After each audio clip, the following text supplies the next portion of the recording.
What is going on, guys? Horizon here. With the Winter Major in full swing, we have seen quite a few surprising results. And today we are going to look at what the heck happened to NRG as they completely collapsed in Game 5 against Team Queso.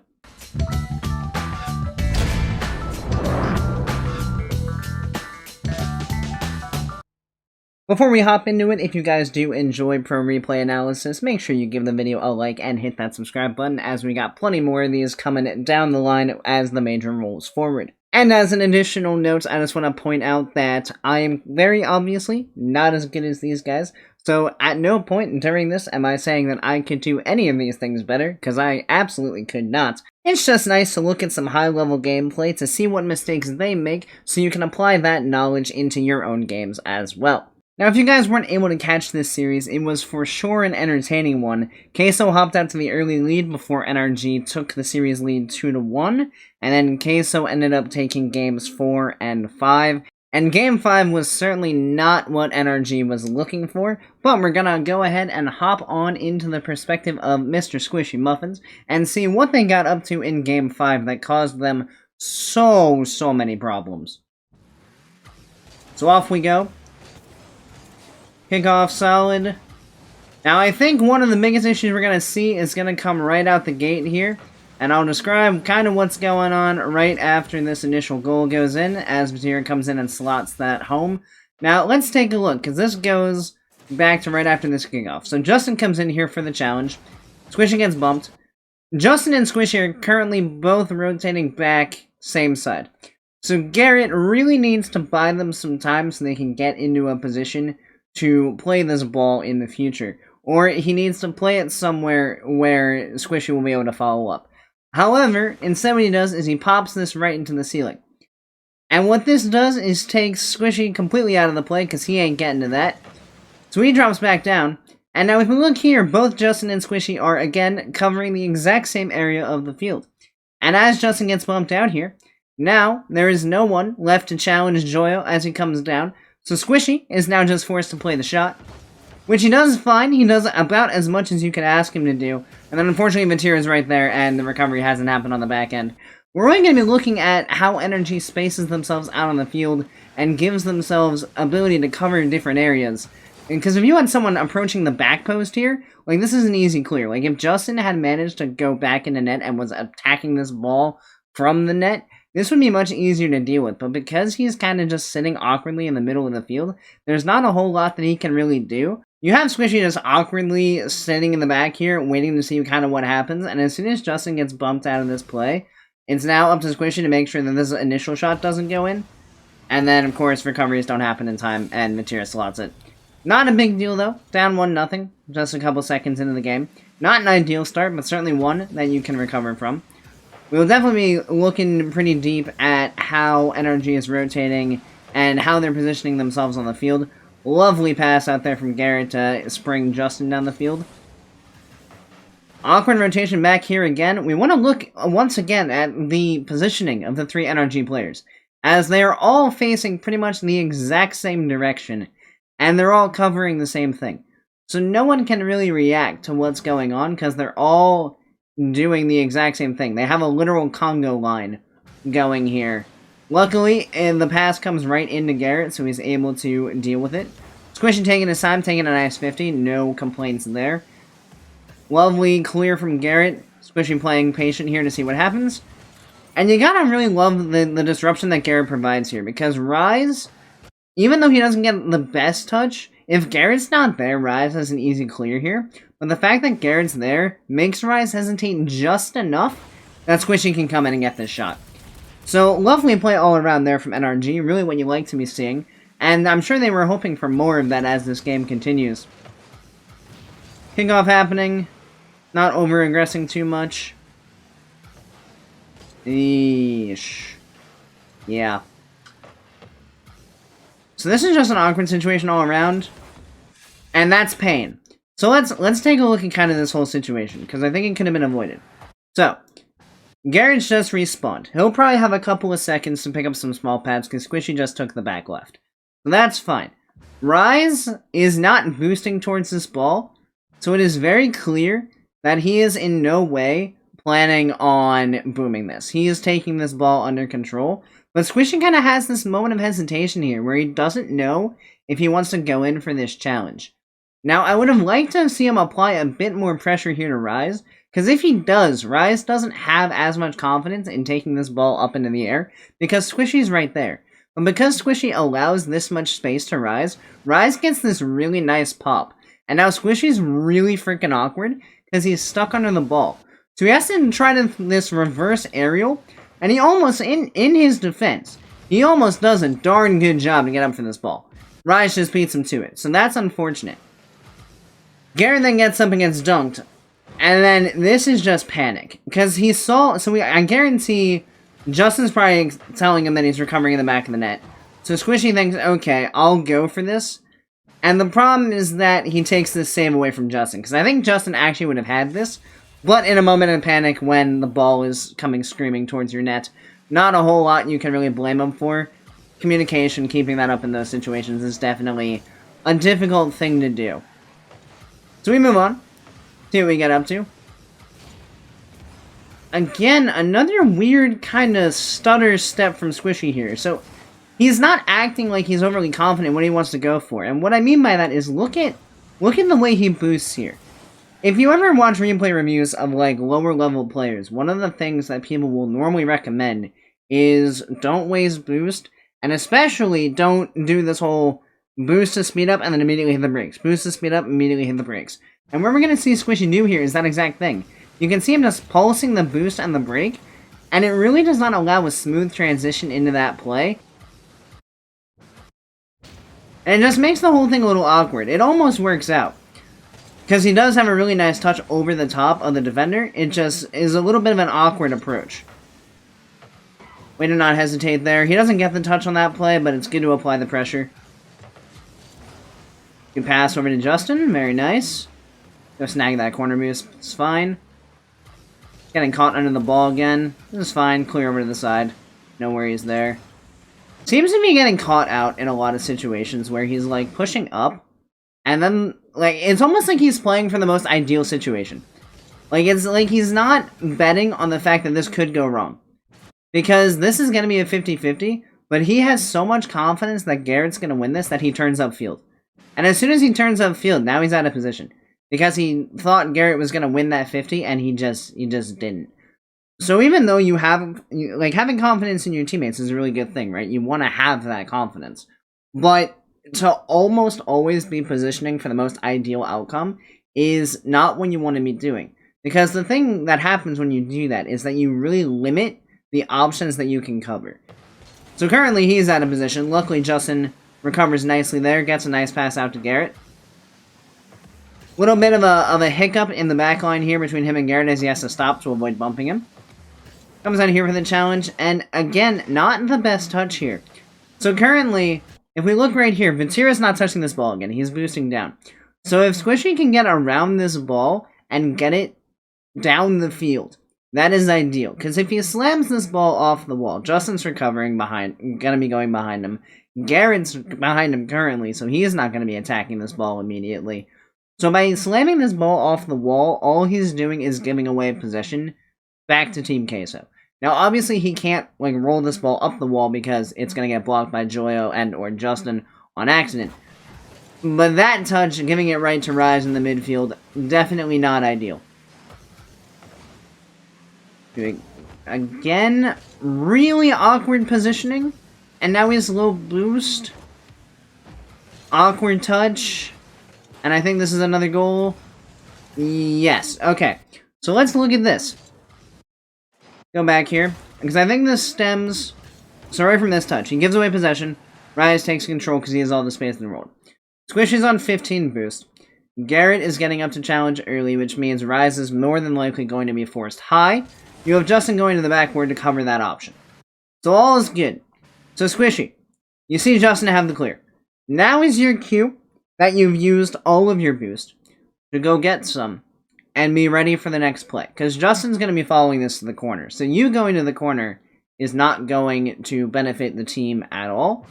But for some reason, he follows Justin to the corner. The boost gets stolen by Joyo. And now he's in a really awkward spot because the ball is above his head and he has 16 boost. And if we look at kind of what was available, like, look at all the pads that are available on this field right now. Like, Jstn has this clear, no problem. Like, there's no concern here. So he can very easily rotate all of the pads that are around him right now and just play patient. Like, Garrett's going to be recovering, that's fine. You can get these boosts, Jstn will handle the clear to the corner, and then you can play whatever touch comes next. But by coming into the corner with Jstn, now all Joyo has to do is get a one touch, and he beats both of them. Now they're both out of the play. And he tries to recover onto the backboard, which is good. And he manages to get this block using all of his boost. And now again, right here. Now, granted, 0 boost, the ball's above your net, you're kind of in a bit of a panic mode. But you have to realize that you have a bit of time because you did just make a very awkward touch that no one really could have anticipated because you randomly got a touch on the ball. So, using that extra time that you probably have, I would definitely recommend grabbing that one small pad that's out to the side. Because having 12 boost is a lot better than having 0, and can allow you to make a lot more plays. It's a very small amount, but 12 boost might have been the difference between being able to get a touch on that ball there and not being able to. So really awkward boost management there for sure. I think we've seen two things pretty consistently. It's awkward positioning and awkward boost management. And oh, how I would have loved to see him go for a bump here. Like your Supersonic, Joyo just flipped, just turn left. Turn left and you probably nail this dude and he's off the field and your team has all the space in the world. But instead you just kind of leave and let Joyo, luckily Joyo doesn't get a good touch, or doesn't get any touch. And then this is just absolutely lovely control from Squishy. Beautiful attempt there. Unfortunate that it doesn't really come of anything. And again, awkward rotation here. So he lands. So looking at this right now, everyone's kind of shading to the right side of the field. What I would recommend right here is just flipping out to the left. Because currently, no one's covering that side. So if Squishy goes to the left right now, if this ball somehow 50s to the left, Squishy's there to make a play because everyone else is on the right side. But by driving to the right, again, all three NRG players are just covering the exact same area of the field. They have no area of effect here. Like, Garrett has absolutely zero options of things to do with this ball because no one from his team is able to assist him. Rotating back, going up for the challenge, gets faked. Luckily, Vatira shoots high. Beautiful pass out to Garrett. See what happens here. Probably got called off by Jstn. All good. Good moves for pathing just to get in the net. Play the shot just in case. Again, 0 boost on Squishy. Boost management definitely seems like it's been a problem this game. Has not been overly confident with his boost usage. Been pulsing it a lot. Causing some problems for sure. Love the idea of a bump there on Rise. Doesn't work out. And again, I feel like there was better boost pathing that he could have gone for. On second thought, actually, this is probably fine. He's going to get the same amount of boost either way. If he goes tight, he's going to get the 2 there. By going outside, he gets this one and this one. So, it's 6 of one, half a dozen of the other. Going up for the challenge. If he preserved a bit more boost, he might have been able to get up to this. He pulsed a little bit right there, and I don't think it gained him that much speed. No, it did not. So he pulsed. So he collects a bunch of boost, which is great. But then he pulses it right here. And by pulsing it right there, he now just doesn't have enough boost to get over top of that ball. Unfortunate. Really wide rotation here. Works out. I think this is just because he knows that Garrett's going to be spawning, so he doesn't really have to be concerned. Because 2 of them back at a time should be able to handle anything Queso comes at them with. Lovely touch there, and gets the dunk. Very nice. Stealing the big boost, love that as well. Coming in for this challenge, perfect. Lovely attack off the sidewall. Just can't get it around Joyo, but love the idea. See, this is the weird thing, because like half this game, Squishy's been really hesitant with what he wants to go for. And then the other half, he's been making really nice touches, really nice plays like this. Like, this is great. Putting a lot of pressure on Joyo, like, don't miss, or this is going in your net more than likely. If only he had, like, done that the whole game. Would have been so much better. Nice pass to Jstn there as well. Like, again, half of this game he's making really smart decisions, and the other half... Oh, gosh, pain. So, he makes this really nice pass to Jstn. And then again, I feel like the pathing downfield leaves a little to be desired. Because currently, Garrett is in a world of trouble. Because he is nowhere near this ball. Rise has all the space in the world. What I would love to see, right here, is if Squishy, instead of going right underneath Rise, all the way down the side of the field, right behind where Garrett is, you want to be able to help Garrett out, if you can. You don't want to make this a 1v1 if you can help it. So if Squishy, instead of going down that way, goes this way,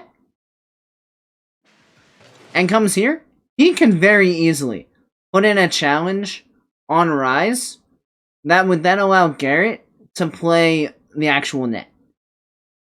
Because if Squishy can get in front of this ball, which he clearly can, because he's in front of it right now, if he can get in front of this ball, and he can get up to it, he makes Garrett's life a whole heck of a lot easier. But by just trailing directly behind Garrett, he's basically saying, alright bud, good luck, you got this, I believe, full faith, you can do it.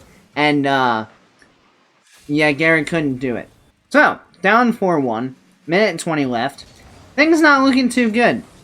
Things are not looking too good. Frustration's probably setting in. Things not working out. Again, really awkward pulsing a boost. Like, why? Why do this? He picks up the boost, picks up 100. And then immediately pulses it like 5 or 6 times down to 72 boost. And he was already supersonic, so not necessary. Again, more hesitation on the sidewall. Like, you just have to attack this ball. All three, right before this happens, all 3 Queso members are facing the left side of the field. Like, they're all right there. So you know they're coming for this ball. So you can't wait to make a touch on this. But he swings so wide, and by the time he turns back in, Joyo's already here. Absolutely dusted. The hesitation. Really killing the NRG here in this game. Good bump attempt. There's a nice lack of hesitation. Just absolutely sending it. That's what you like to see. And again, you're probably not going to make that touch, but hey, at least you're going for something. And I think at this point, they're starting to realize, yeah, this probably isn't going to work out. Like, these are the kinds of challenges, like, it feels like he's starting to play much more loose. Like, look at this. This is what we would have wanted to see earlier. But they just kept getting stuck in awkward situations where they couldn't make those types of plays on the ball. And again, really nice early attack on the ball. Gets the ball up to Garrett. Pain from Jstn. Just kind of a last-second heroic attempt at a dive-in challenge. Doesn't work out. Things not working out. I think overall, a lot of the things that we saw just really came down to minor mistakes. And the pressure of Game 5 really got to NRG here. Because there was boost management issues. There was boost pathing issues. There was positioning issues. Like, a lot of the basics just seemed to kind of go out the window for them here. And it really caused them a lot of problems overall.